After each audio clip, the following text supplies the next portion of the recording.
Before we get into the stories, I'm excited to announce I have a new channel called Monster Trail Cams. Here's a quick trailer for my new channel. The link is below. Monster Trail Cams is your ticket to the unseen and supernatural. Sourced from a vast network of mystery hunters worldwide, our channel reveals a collection of strange creatures and supernatural events that will leave you on the edge of your seat. From shadowy figures lurking in dense forests to inexplicable entities prowling under the cloak of night, each chilling clip peels back another layer of the world's untold mysteries. We release new episodes several times a week. Okay, now let's get to the stories. I'd hear from my coworkers about strange things they'd encounter, everything from weird lights in the sky to sightings of unknown creatures, and even bizarre phenomena that defy physics. I never believed in that kind of stuff, so I didn't take it seriously, but my coworkers would laugh at me and said to give it time. Well, it didn't take long to change my mind. About a month into the job, I assisted with the rescue of a hiking group near Horseshoe Mesa. One of the hikers broke her ankle and needed to be airlifted via helicopter. The group was terrified and told us about something they'd seen up on a ridge. They said it was pretty far away, and at first they thought it was a mountain lion. But then it stood up on its hind legs, and it became clear the animal had no fur when the sun glistened on its smooth skin. One of the hikers took pictures and recorded video. When I looked at it, I had to hold in my laughter because it was typically out of focus and could have been anything. One picture was zoomed in, blurry and indistinguishable, but I have to admit you could make out two piercing yellow eyes, which seemed strange. Whatever it was, they said it looked in their direction and quickly disappeared. They didn't think much of it until later when they heard weird chittering sounds echoing in the canyon around them. They looked up and saw not one but three of those creatures on a nearby ridge, looking down at them. They were closer this time and were able to get a better look. The hikers claimed they were lizard-like creatures, unlike any animal they had ever seen. They were humanoid, but the head resembled a dinosaur, like the velociraptor in Jurassic Park. And they had those unmistakable yellow eyes. The hikers said at that point it was time to head back. The chittering sounds continued, and they were convinced the creatures were following them. They couldn't see them, but they definitely heard them. As they hiked up the trail, the sounds got louder, and they were suddenly pelted with rocks. The group hurried as fast as they could, but the trail was pretty narrow. That's when one of the girls slipped on some rocks and broke her ankle. She was lucky she didn't tumble off the ledge. Someone else hiked a bit further and was able to make a cell phone call while the rest of the group waited with their injured friend. Luckily for them, the chittering sound stopped and the creatures were never seen again. They had all kinds of crazy theories as to what the creatures were. One thought they were aliens, while another thought they were evolved dinosaurs that lived underground in the caves and abandoned copper mines. I wasn't sure what to believe, but I convinced myself that it was a mountain lion, even though the blurry pictures didn't resemble anything of the sort. As far as I was concerned, if there wasn't clear proof, then I would go with the most logical explanation. About a week later, I patrolled the Grandview Trail and made my way to the Horseshoe Mesa. There was no one around that day, so I took my time and enjoyed the awe-inspiring scenery. It's called the Grandview Trail for a reason. As I hiked along, I thought back to those folks we rescued the week before. To be honest, I volunteered to patrol this particular area because I was curious and hoped to see the lizard creatures they described. I wanted definitive proof, one way or the other. You know the old saying, be careful what you wish for because you just might get it? Yeah, that was me. As I got closer to the Horseshoe Mesa, I heard strange chittering sounds. I looked around and thought I saw two figures crouching on a nearby ridgeline. It was too far to get a good look, so I pulled out my binoculars. When I finally pulled them into focus, the binoculars fell from my hands and I uttered, "Oh, fudge!" so loud it echoed all around me. And to be clear, fudge wasn't really what I said. It was the other F word. Everything felt surreal in that moment, and it took time for what I had seen to register in my brain. It was just as the hikers said. They were humanoid creatures with dinosaur-like heads. And those piercing yellow eyes, I'll never forget it. They were so otherworldly. I felt my heartbeat race and I started back up the trail. The chittering became louder and I felt rocks hitting me. I looked up to see 3 more of those things on a ridgeline directly above.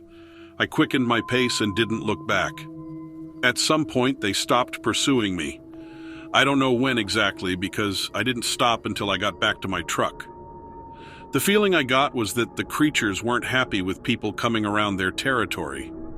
There were several of them, and I don't even want to think about what would have happened if they all jumped on me and attacked. It was more like they were trying to scare me off. Well, it worked. I rushed back to the ranger station and told everyone what I had just experienced. I must have sounded like a raving lunatic. When I finished, my coworkers just laughed at me and said, "Welcome to the club." I never did see those lizard creatures again, nor have I heard any reports of them. However, I've seen other strange things, and I've come to realize there's a hidden world here in the Grand Canyon, one that we've only scratched the surface of.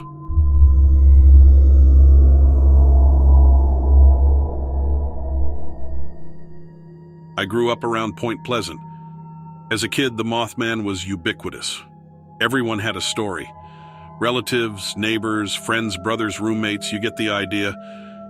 Just hearing about it always gave me the chills. My parents divorced when I was young, and me and my mom eventually moved out of Point Pleasant. I was an only child, and I'd spend the summers with my dad. I loved him, but I didn't feel like I connected with him back then. He used to take me camping a lot. He was an outdoorsman, and he loved introducing me to the beauty of nature. It was okay, but honestly, I would have rather watched movies or played video games. During one of our trips, I wandered from our site to gather wood for a fire. The sun had already gone down, and it was getting dark pretty quick. I wandered a bit too far, and as I looked around, I didn't see my dad or our tent. That's when I heard a strange clicking sound coming from up in the trees. I looked up and froze, dropping the sticks in my hands. A shadowy figure was perched high in the branches, maybe 20 feet up. 2 glowing red eyes pierced the darkness, staring at me. They were big and round, and I remember being held under their spell, like I was hypnotized. I was convinced it was the Mothman. The branches creaked as the creature stood up and spread its massive wings. It swooped down from the tree, shrieking. I ducked and covered my eyes and felt a gust of wind as it skimmed over me. I stayed curled up in a ball, screaming, until I felt my dad pick me up and hug me. I said it was the Mothman as I sobbed uncontrollably. He calmed me down, and we walked back to our tent where he cooked us a dinner of hot dogs and canned beans. We ate in silence, and he could tell I was still bothered by the experience. We heard an owl in the trees, and he said that a lot of times owls are mistaken for the Mothman. He took out a flashlight and shined it around the trees, trying to find the owl. Sure enough, he caught it, and its eyes reflected an orange-red glow. The owl flew off after being identified, but I was sure the creature I saw was much bigger. I asked him what the Mothman was. He thought for a moment, then said it was a force of nature that we just don't understand. But it shouldn't be feared. Instead, it should be revered and respected. I had never heard the Mothman described in that way, and I asked him if he ever saw it himself. He paused thoughtfully, smiled, and shook his head no. Normally after dinner we'd stargaze and my dad would point out the constellations, but I just went in the tent and tried to go to sleep.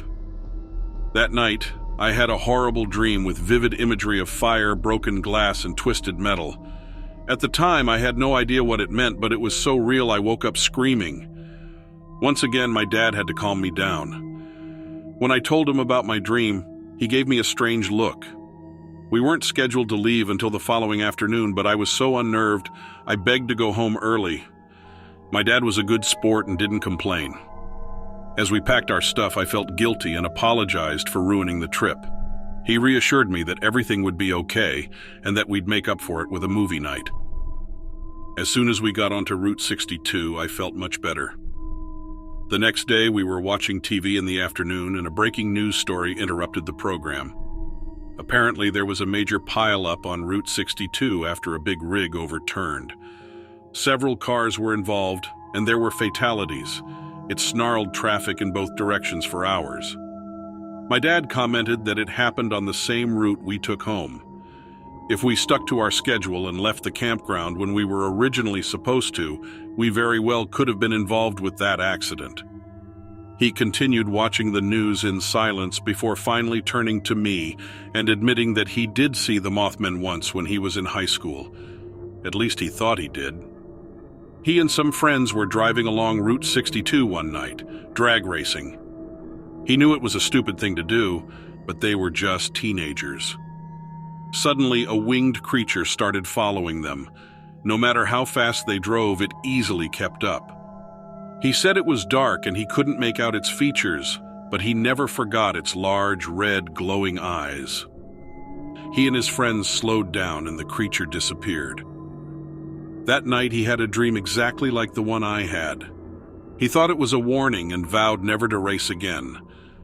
Unfortunately, his friend died in a car wreck a few weeks later while drag racing. One of the things you hear about the Mothman is that he's a harbinger of doom. Like the infamous Silver Bridge collapse in 1967 that more or less introduced him to the zeitgeist. While some blamed him for that event and other tragedies over the years, my dad believed that the Mothman was just an omen. How you interpret it is entirely up to you. I know some will say he's evil personified, a servant of the devil, or something like that. I don't think he's either good or evil. He just is. He doesn't pick sides. But if you see him, set aside your fear and pay attention to what he's trying to tell you. I don't know what I actually saw that night in the forest. It was dark and my overactive kid imagination immediately saw a monster. But like my dad said, and even proved, it could have been an owl. I can't help but think that the sighting in my dream were the Mothman trying to warn me, just like he warned my dad. I wondered how many other people he appeared to and how many of them listened. The relationship between me and my dad changed that summer. We became closer. I guess sharing bizarre experiences will do that. I haven't seen the Mothman since, but I haven't been afraid either. My dad is old now and we don't go camping like we used to, but I cherish every moment with him. In some way, the Mothman taught me that. Life is fleeting and never take it for granted.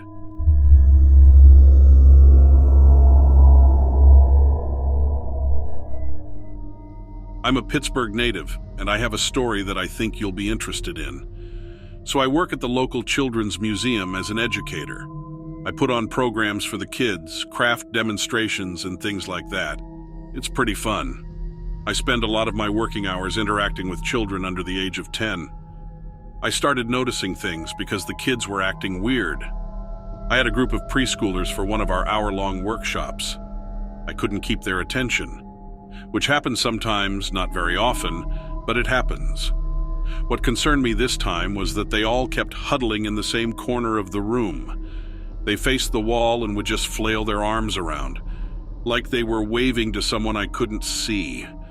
I was worried that some of the smaller kids could get hurt, so I went to break them up. When I got in that corner, I felt a chill pass through me.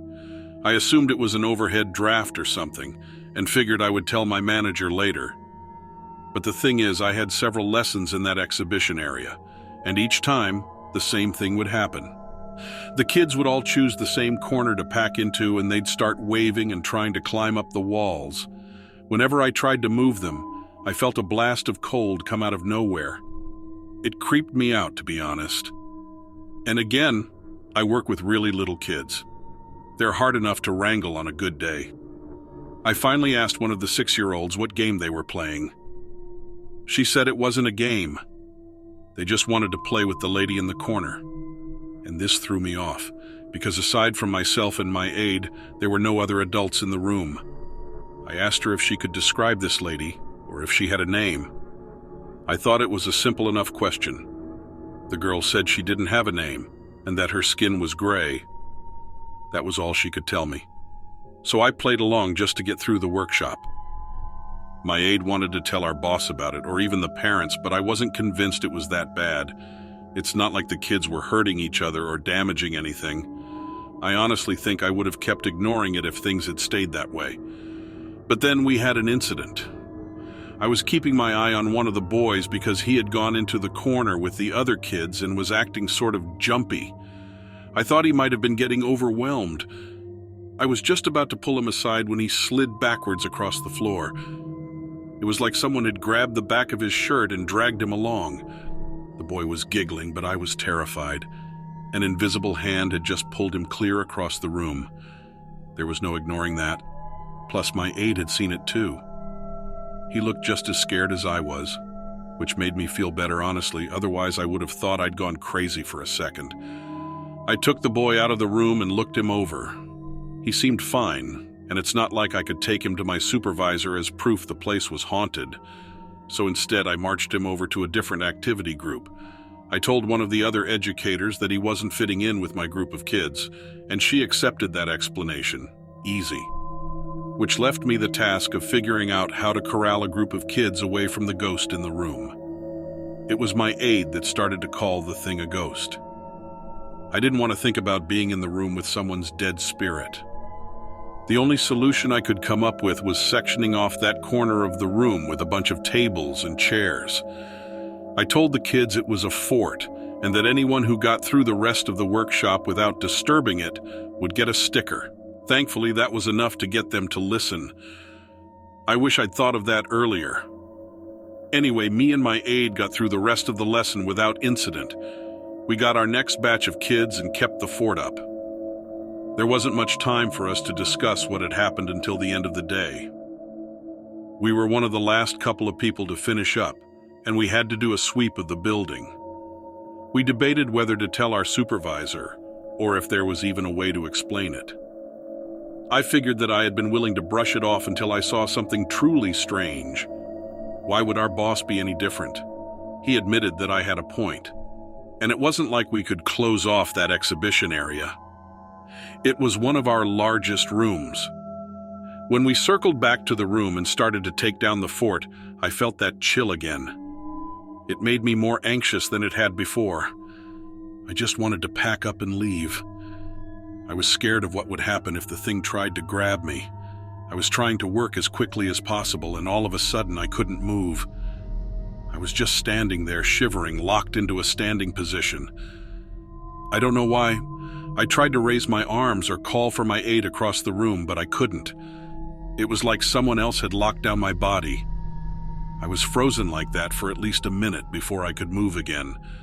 My heart rate was going crazy. I bolted to the front of the building and stayed there until my aide finished cleaning up. It was hard to come into work the next day. But I think the spirit left. The kids went back to normal. There was no more huddling. I hope the ghost stays gone. Although I am worried that it's just waiting for another dull moment or went looking for someone else to freak out.